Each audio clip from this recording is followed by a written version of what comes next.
Hay personas viviendo a menos 50 grados, sin electricidad, sin supermercados y sin internet.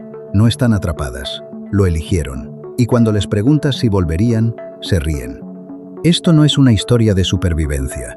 Es una historia sobre qué ocurre cuando alguien decide, de forma consciente y deliberada, salirse del sistema.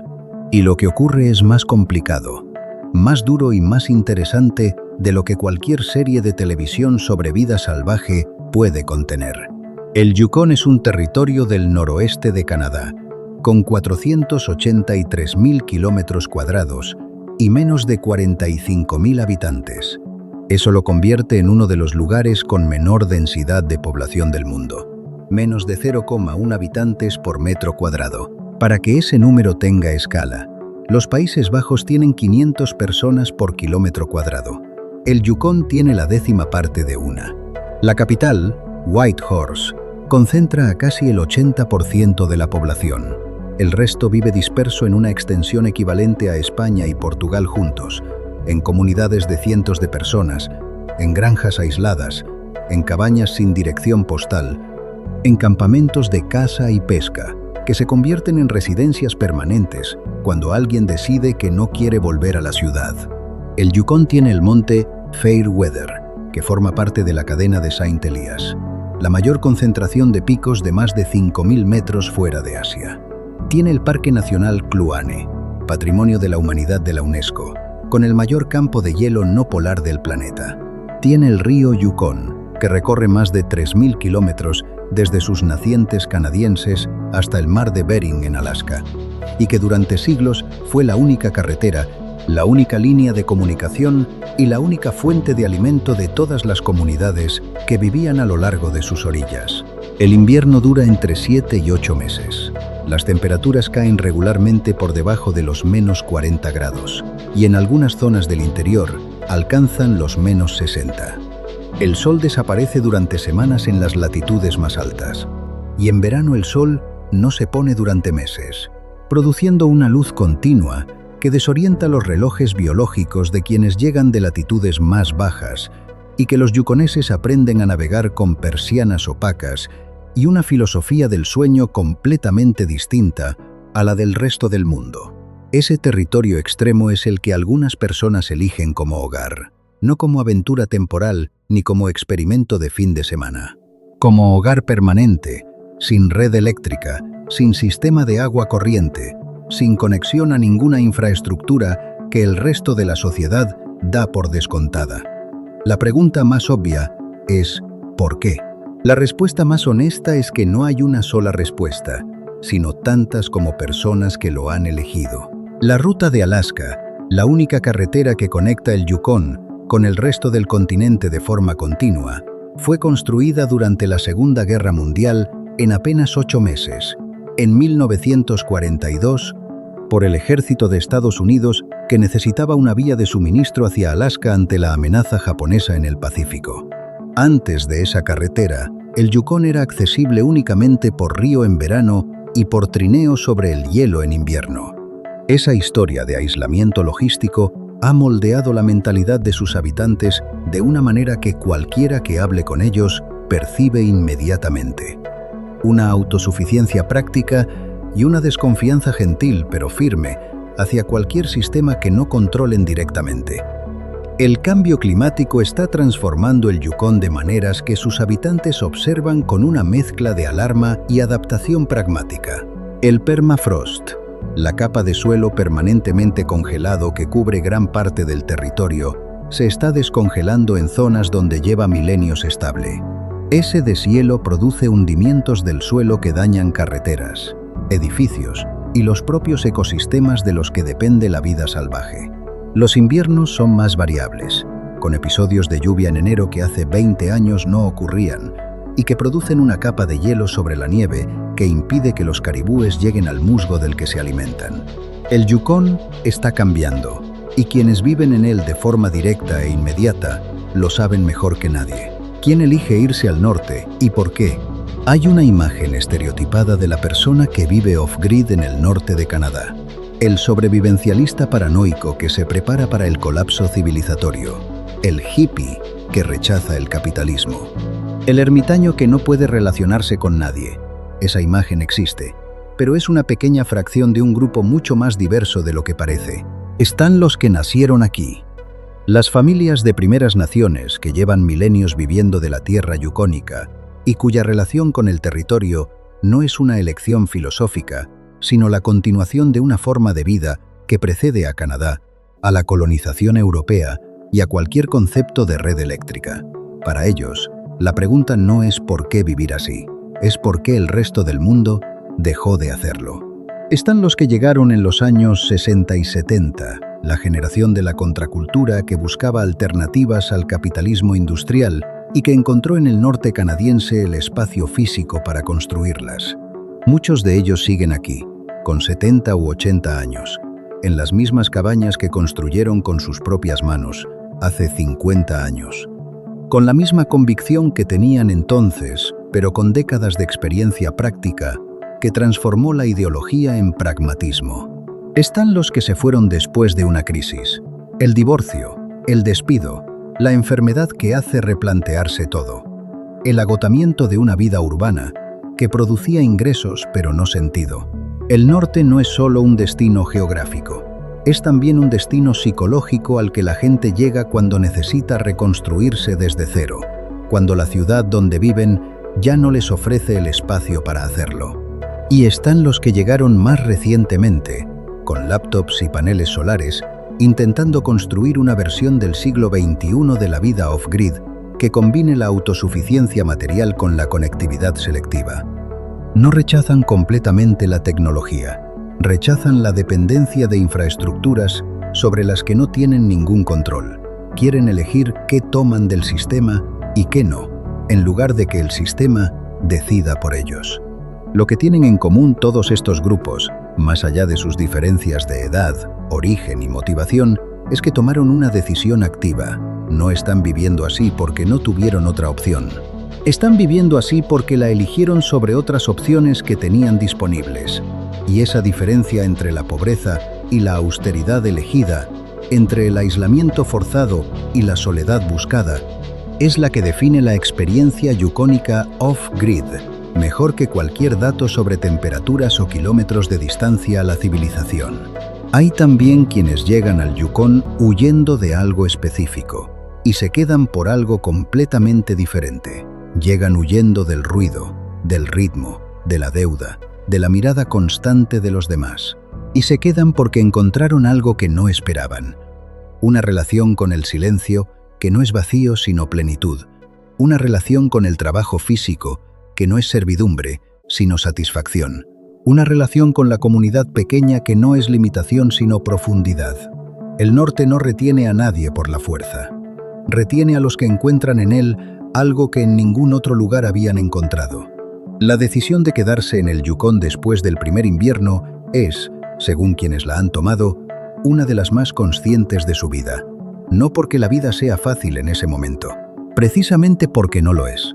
Pero cuando alguien supera el primer invierno yukónico off-grid y decide que quiere otro, está tomando una decisión sobre quién es y cómo quiere vivir, que tiene una claridad que pocas decisiones urbanas pueden igualar. Y esa claridad, dicen, es en sí misma una forma de riqueza que no aparece en ningún índice económico, pero que se nota inmediatamente en la forma en que hablan de sus vidas. Antes de hablar de filosofía hay que hablar de leña, porque en el Yukón la leña no es un detalle pintoresco, es la diferencia entre vivir y morir. Y entender cómo se gestiona la leña en una casa off-grid es entender mejor que cualquier teoría cómo funciona realmente esta forma de vida. Una cabaña de tamaño medio en el Yukón necesita entre 10 y 20 metros cúbicos de leña para pasar el invierno. Eso equivale a cortar, transportar, partir y apilar varios cientos de troncos antes de que lleguen las primeras nevadas de octubre. El proceso empieza en primavera, cuando la nieve se derrite lo suficiente para acceder al bosque con el quad o el trineo, y continúa durante todo el verano. Es trabajo físico de varias horas al día, varios días a la semana durante meses. No es opcional. No hay termostato que subir si la leña se acaba. El agua viene de pozos excavados a mano o de ríos y arroyos cercanos, filtrada y almacenada en depósitos dentro de la cabaña para evitar que se congele. En los meses más fríos, cuando el río se hiela hasta el fondo, hay que cortar bloques de hielo con sierra y derretirlos en el interior. Los inodoros de compostaje sustituyen a los sistemas de saneamiento convencionales con sus propios ritmos de mantenimiento que quien no los ha gestionado nunca tiende a subestimar. La electricidad, cuando existe, viene de paneles solares en verano y de pequeños generadores de gasolina en invierno, cuando el sol apenas aparece durante unas pocas horas al día y los paneles producen una fracción de su capacidad nominal. Eso obliga a gestionar el consumo eléctrico con una atención que la vida urbana hace completamente innecesaria. Cada dispositivo tiene un coste energético real que hay que calcular y priorizar. No porque sea una práctica de sostenibilidad, porque si la batería se agota a menos 40 grados, las consecuencias son inmediatas y concretas. La alimentación en las cabañas off-grid del Yukón combina la caza, la pesca, la recolección y un aprovisionamiento estratégico que se hace en los viajes periódicos a Whitehorse, generalmente 1 o 2 veces al mes en invierno cuando las carreteras están en condiciones. El alce es la proteína central de la dieta yukónica tradicional. Un solo alce adulto puede proporcionar entre 200 y 400 kilos de carne que, una vez procesada y congelada, alimenta a una familia durante meses. La temporada de caza del alce es en septiembre, justo antes del invierno. Y para muchas familias off-grid es el evento más importante del año, el que determina si la despensa estará bien abastecida o si los meses de febrero y marzo serán tensos. El salmón del Pacífico remonta el río Yukón desde julio hasta septiembre en oleadas que los habitantes del territorio llevan milenios esperando con trampas, redes y paciencia. Ahumado, seco o congelado, el salmón es el segundo pilar de la despensa yukónica. Los arándanos silvestres, las moras y otras bayas del bosque boreal se recogen en agosto y se conservan en mermeladas y confituras que duran todo el invierno. Hay un calendario de la naturaleza que la vida off-grid obliga a seguir con una precisión que el supermercado hace innecesaria, pero que, una vez aprendida, produce una relación con el ciclo estacional completamente diferente a la que permite la vida urbana. No es romanticismo, es logística. Y la logística, ejecutada bien, produce una forma de competencia práctica sobre el propio entorno que resulta profundamente satisfactoria de una manera que el trabajo de oficina, por bien pagado que esté, raramente produce. Hay una cosa que todos los que han pasado su primer invierno en una cabaña off-grid del Yukón describen de la misma forma: no estaban preparados. No importa cuántos libros habían leído, cuántos videos habían visto, cuántos meses habían pasado planificando, el primer invierno siempre enseña algo que ninguna preparación previa podía transmitir. El frío a menos 40 grados no es solo una temperatura incómoda, es un entorno que cambia las propiedades físicas de los objetos y los materiales de formas que resultan sorprendentes hasta que se experimentan directamente. El metal se vuelve quebradizo, el caucho se agrieta, el diésel del generador se gelifica si no se usa anticongelante específico para temperaturas árticas. El aceite del motor del quad se solidifica durante la noche y hay que calentarlo con una manta eléctrica antes de arrancar. Los clavos de acero contienen tanto frío que arrancan la piel si se tocan con la mano desnuda. Las herramientas fallan de formas inesperadas. Las baterías pierden hasta el 60% de su capacidad a esas temperaturas, lo que significa que el panel solar que en verano carga el sistema en pocas horas necesita días completos de sol para producir la misma cantidad de energía. Los pozos de agua pueden congelarse si no se mantiene una circulación mínima. Las tuberías, aunque estén aisladas, pueden reventar en las noches más frías si el fuego de la estufa se apaga mientras la familia duerme. Y sin embargo, hay algo en el invierno yukónico que quienes lo han vivido describen con una palabra que resulta sorprendente: hermoso, no a pesar del frío y la oscuridad, sino en parte gracias a ellos. La claridad del aire a menos 40 grados produce una nitidez visual que no existe en ningún otro entorno. Las estrellas son tan brillantes que producen sombras. El silencio es tan completo que se puede escuchar la nieve cayendo. Y las auroras boreales, que aparecen con regularidad en los cielos del Yukón entre septiembre y marzo, son un espectáculo que ningún turista en un tour organizado puede experimentar de la misma forma que alguien que las ve desde el patio de su propia cabaña, en pijama, con una taza de té en la mano, en mitad de la noche. El invierno también produce una forma particular de intimidad. Cuando el frío exterior es extremo y la única fuente de calor es la estufa de leña del salón, la vida de la familia o la pareja se concentra en un espacio reducido con una intensidad que la arquitectura de la vida urbana, con sus habitaciones separadas y sus pantallas individuales, hace difícil de imaginar. Se habla más, se escucha más, se leen libros en voz alta, se juega, se reparan las cosas que se han roto durante el año porque no hay nada más urgente que hacer y porque la habilidad para reparar, en lugar de reemplazar, es una de las competencias centrales de la vida off-grid. El invierno yukónico es también el momento en que se hace más evidente la diferencia entre vivir en el norte de forma sostenible y vivir allí de forma temeraria. Hay errores que en otras latitudes son inconvenientes y que en el Yukón en enero son emergencias. Quedarse sin leña, que se averíe el generador, perder la orientación en el bosque durante una tormenta de nieve. Las comunidades off-grid del Yukón tienen protocolos informales pero efectivos para estas situaciones, redes de apoyo mutuo basadas en la confianza y la reciprocidad, que funcionan porque todo el mundo sabe que en algún momento va a necesitar ayuda y que nadie puede sobrevivir aquí completamente solo. Esa interdependencia es quizás el dato más contraintuitivo de la vida off-grid en el Yukón. La imagen del solitario autosuficiente que no necesita a nadie es una fantasía. La realidad es una red de relaciones de vecindad que se extiende sobre distancias de decenas de kilómetros, que se mantiene con visitas periódicas, con intercambios de comida y herramientas, con la conciencia de que el vecino más cercano que vive a 20 kilómetros puede ser la diferencia entre la vida y la muerte en una emergencia. Cualquier conversación sobre vivir off-grid en el Yukón que no incluya a las primeras naciones es una conversación incompleta. Porque lo que los recién llegados del siglo XX y XXI están descubriendo como alternativa al sistema es lo que las naciones Kwanlin-Dun, Ta'an Quechan, Champagne y Aishihik, Kluane y otras 8 naciones del territorio llevan practicando durante miles de años. Las primeras naciones del Yukón desarrollaron a lo largo de milenios un conjunto de conocimientos sobre el territorio, el clima, los animales y las plantas del norte que no tiene equivalente en ningún manual de supervivencia moderno. Saben leer el hielo de los ríos para determinar si es seguro cruzarlo. Saben predecir los movimientos de los caribúes siguiendo señales que no están en ninguna aplicación de teléfono. Saben qué plantas del bosque boreal tienen propiedades medicinales y cómo prepararlas. Saben construir refugios de emergencia en horas con materiales del entorno inmediato.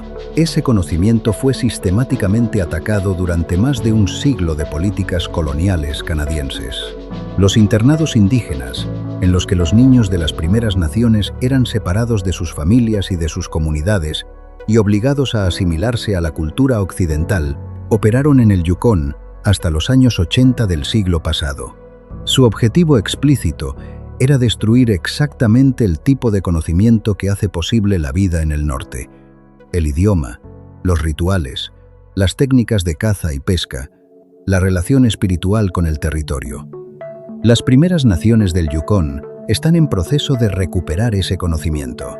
Los programas de revitalización cultural incluyen el aprendizaje de los idiomas tradicionales que en muchos casos solo hablan ya los ancianos, la transmisión de las técnicas de caza y pesca a las generaciones jóvenes y el reconocimiento legal de los derechos territoriales que el Acuerdo de Autogobierno de las Primeras Naciones del Yukón de 1993 empezó a formalizar.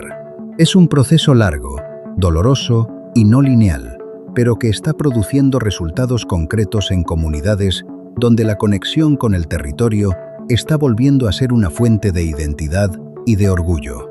La relación entre las primeras naciones y los recién llegados off-grid es compleja y variable. Hay comunidades donde esa relación es de aprendizaje mutuo y respeto genuino. Hay casos donde los recién llegados, imbuidos de romanticismo sobre la vida indígena, reproducen formas de apropiación cultural que las primeras naciones reconocen y rechazan con cansancio. Y hay conversaciones difíciles sobre quién tiene derecho a estar en qué tierra y bajo qué condiciones. Conversaciones que el movimiento off-grid, de clase media blanca, tiende a evitar y que las primeras naciones llevan décadas intentando forzar. Lo que es indiscutible es que el conocimiento de las primeras naciones sobre cómo vivir en el norte no es un conjunto de técnicas folclóricas pintoresco, es un sistema complejo de relación con un entorno extremo que la ciencia occidental está tardando en reconocer como tal, pero que los datos de adaptación climática, de resiliencia comunitaria y de gestión sostenible de recursos confirman como profundamente sofisticado. Los que quieren aprender a vivir en el Yukón tienen mucho que aprender de los que llevan haciéndolo desde siempre. Si esto te está haciendo pensar en algo más que en cabañas y nieve, suscríbete ahora. Porque lo que viene es el dato que menos esperas. ¿Por qué las personas que viven sin red eléctrica en el Yukón reportan niveles de bienestar psicológico que los urbanistas y los psicólogos llevan años intentando explicar? Es el giro central del vídeo y cambia la forma en que entiendes no solo el Yukón, sino la ciudad donde vives tú. Los estudios sobre bienestar psicológico en poblaciones rurales remotas de Canadá muestran de forma consistente que los habitantes de comunidades off-grid en territorios del norte reportan niveles de satisfacción vital superiores a los de la población urbana canadiense, a pesar de tener ingresos significativamente más bajos, menor acceso a servicios de salud y condiciones de vida objetivamente más duras. Ese resultado contradice los modelos estándar de bienestar que equiparan la calidad de vida con el acceso a servicios, la estabilidad financiera y la comodidad material. Los investigadores que han estudiado este fenómeno apuntan a varios factores que los modelos estándar no capturan bien. El primero es la coherencia entre valores y acción. Las personas que viven off-grid en el Yukón están haciendo exactamente lo que dicen valorar: autonomía, contacto con la naturaleza, responsabilidad sobre su propio sustento, comunidad de confianza. No hay brecha entre sus declaraciones de valor y su vida cotidiana. En las sociedades urbanas, esa brecha es enorme y produce la forma de malestar difuso que los psicólogos llaman disonancia cognitiva crónica. El segundo factor es la competencia.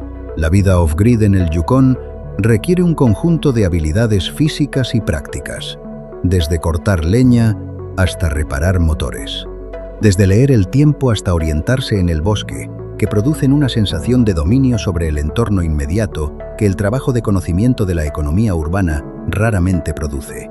No porque el trabajo intelectual sea menos valioso, sino porque sus resultados son abstractos, diferidos y mediados por instituciones que el trabajador no controla.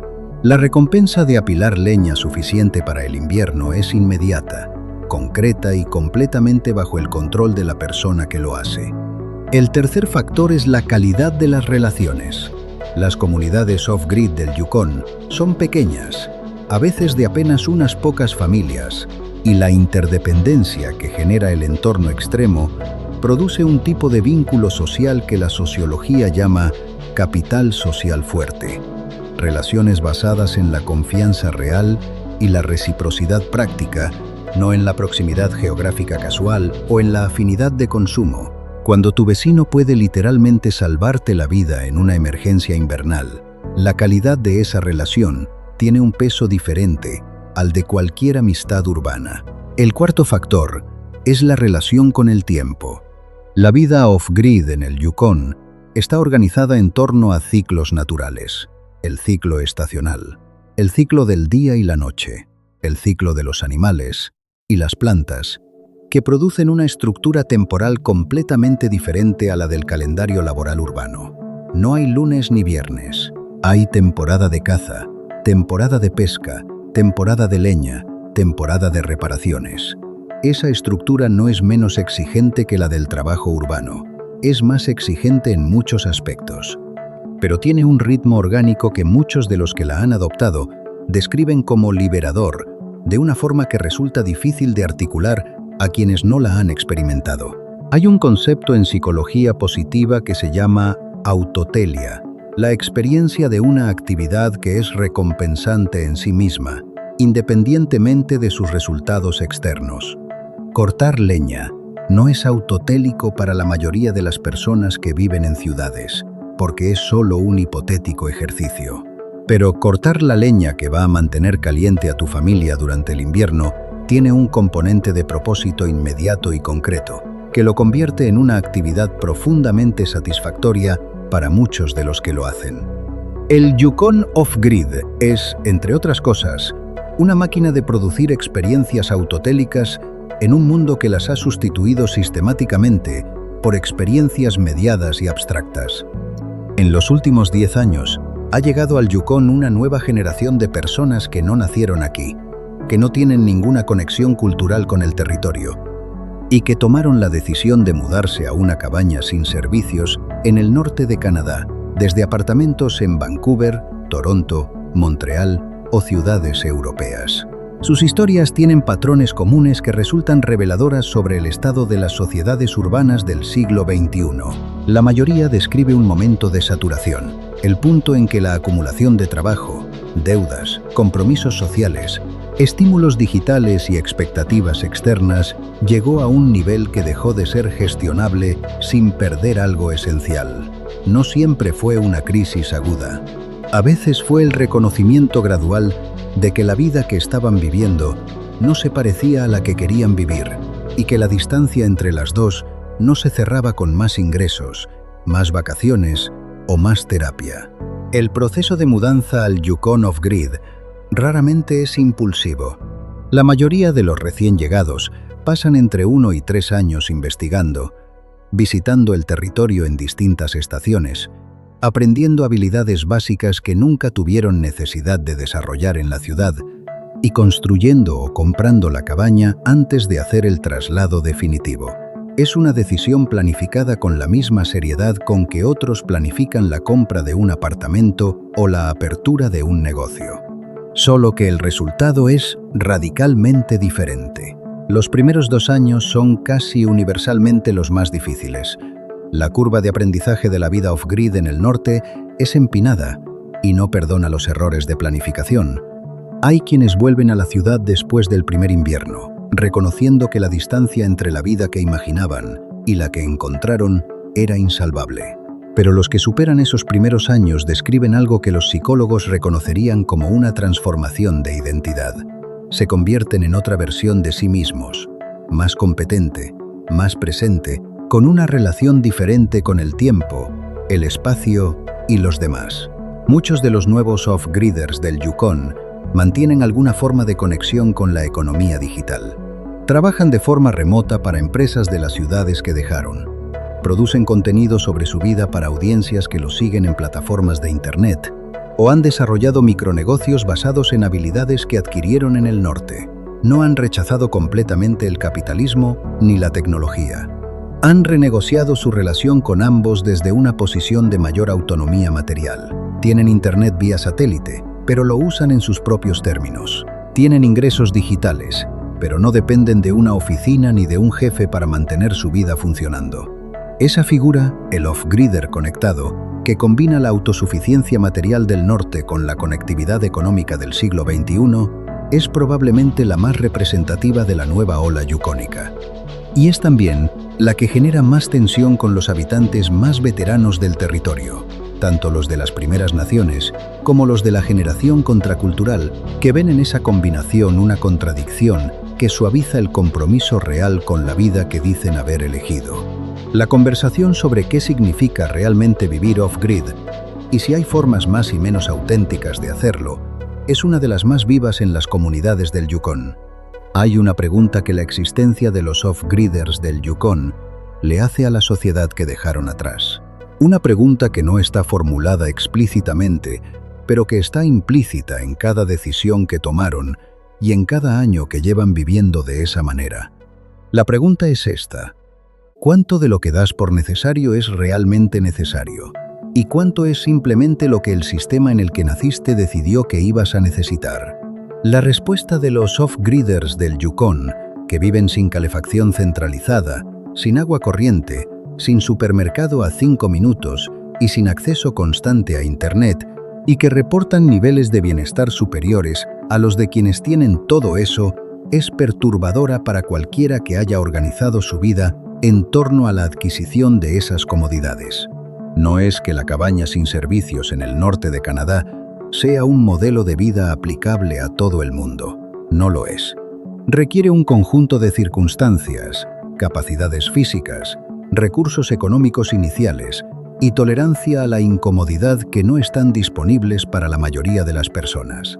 No es la solución a nada, pero es un experimento natural sobre qué ocurre cuando alguien reduce al mínimo las capas de intermediación entre su vida y las condiciones materiales de su existencia. Y los resultados de ese experimento deberían ser más interesantes para los urbanistas, los psicólogos y los diseñadores de políticas públicas de lo que actualmente son. La vida off-grid en el Yukon es también una conversación sobre el cambio climático que resulta más honesta que la mayoría de las conversaciones que se tienen sobre ese tema en las ciudades. Las personas que dependen directamente de la estabilidad de los ciclos naturales para su supervivencia, que ven el hielo del río adelgazar en años en que antes era seguro cruzarlo, que observan los caribúes cambiar sus rutas de migración, que notan que los inviernos más cálidos producen más lluvia y más hielo superficial, que dificulta la alimentación de los animales, no tienen ninguna distancia cognitiva entre el cambio climático y sus consecuencias cotidianas. Para ellos, el cambio climático no es una abstracción estadística. Es el invierno de este año comparado con el del año pasado. Esa cercanía produce una relación con el problema que es a la vez más urgente y más pragmática que la que se tiene en las ciudades. No hay tiempo para el debate ideológico sobre si el cambio climático es real cuando la evidencia está en el grosor del hielo del río que hay que cruzar mañana. Y la respuesta que producen no es el pánico ni la negación, sino la adaptación continua, el ajuste de las prácticas a las nuevas condiciones. La transmisión de los cambios observados a las generaciones siguientes con la misma urgencia con que se transmiten las técnicas de caza y pesca. Hay también una pregunta económica que la vida off-grid del Yukon formula sin pretenderlo. Los off-griders más veteranos del territorio, los que llevan 20, 30 o 40 años viviendo sin red eléctrica en el norte de Canadá, tienen gastos mensuales que serían impensables para cualquier habitante urbano de clase media. Sin hipoteca, sin alquiler, sin facturas de luz, sin agua, sin calefacción, sin suscripciones a servicios que en la ciudad se dan por sentados. Sus necesidades monetarias son mínimas. Trabajan cuando quieren y en lo que quieren, porque el umbral por encima del cual sus ingresos cubren sus necesidades es muy bajo. Eso produce una relación con el trabajo completamente diferente a la de alguien cuyo salario está comprometido en su mayor parte antes de recibirlo. Esa libertad económica no es gratuita. Tiene un coste en términos de trabajo físico, en términos de privaciones materiales, en términos de acceso a servicios de salud y educación. No es un modelo universalmente aplicable ni deseable, pero la pregunta que plantea sobre cuánto de nuestro trabajo lo hacemos para pagar cosas que podrían no ser necesarias si viviéramos de otra manera, es una pregunta que el sistema económico tiene un interés estructural en que no nos hagamos con demasiada frecuencia. El Yukon off-grid no es una utopía. Hay alcoholismo, hay aislamiento que se convierte en soledad, hay accidentes que en la ciudad serían menores, y aquí son graves. Hay relaciones que se rompen bajo la presión del invierno. Hay personas que llegaron buscando una cosa y encontraron otra completamente distinta. La vida en el norte no filtra los problemas humanos, los amplifica y los vuelve más urgentes de resolver. Pero hay algo que el Yukon hace de forma más eficiente que ningún otro entorno que conozco. Elimina la ambigüedad. En la ciudad puedes pasar años sin saber con certeza qué es lo que realmente quieres. ¿Qué es lo que realmente necesitas? ¿Quiénes son las personas que realmente importan en tu vida? El ruido del sistema, la saturación de estímulos, la infinitud de opciones y la facilidad con que se puede aplazar cualquier decisión difícil crean una niebla de indefinición en la que mucha gente vive durante décadas sin darse cuenta. El norte elimina esa niebla, no de forma suave ni gradual, de forma abrupta y a veces dolorosa. Cuando tienes que cortar la leña para el invierno o pasas frío, cuando tienes que conseguir comida o pasas hambre, cuando tienes que relacionarte bien con tus vecinos o te quedas completamente solo en una emergencia, las preguntas sobre qué es importante y qué no lo es se responden solas. No como resultado de ninguna reflexión filosófica, como consecuencia directa de las condiciones materiales de tu vida. Esa claridad es lo que los off-gridders del Yukón describen cuando hablan de libertad. No la libertad de hacer lo que quieras, que en el norte es más limitada que en cualquier ciudad, sino la libertad de saber con certeza lo que quieres hacer y lo que tienes que hacer, y de que ambas cosas sean la misma. La libertad de vivir sin la disonancia permanente entre los valores que declaras y las decisiones que tomas. La libertad de ser, en la medida en que eso es posible para cualquier ser humano en cualquier entorno, completamente coherente. El Yukón no es la respuesta, pero es un espejo que muestra, con una claridad que pocas experiencias pueden igualar, las preguntas que la civilización moderna lleva décadas evitando hacerse con honestidad. La pregunta sobre qué necesitamos realmente, la pregunta sobre qué tipo de relaciones nos hacen bien, la pregunta sobre cuánto de lo que poseemos nos posee a nosotros. Y la pregunta, quizás la más difícil de todas, sobre si la vida que estamos viviendo es la que elegiríamos si la elección fuera completamente nuestra.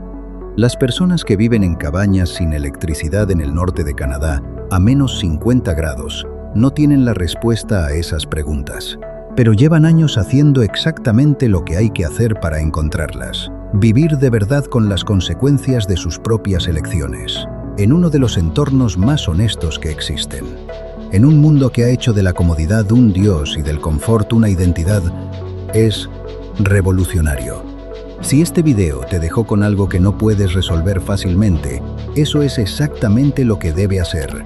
Suscríbete, activa la campanita. Y si conoces a alguien que está corriendo en una ciudad sin saber muy bien hacia dónde, mándale este video. A veces lo que necesitas no es una respuesta, es la pregunta correcta. Nos vemos en el próximo.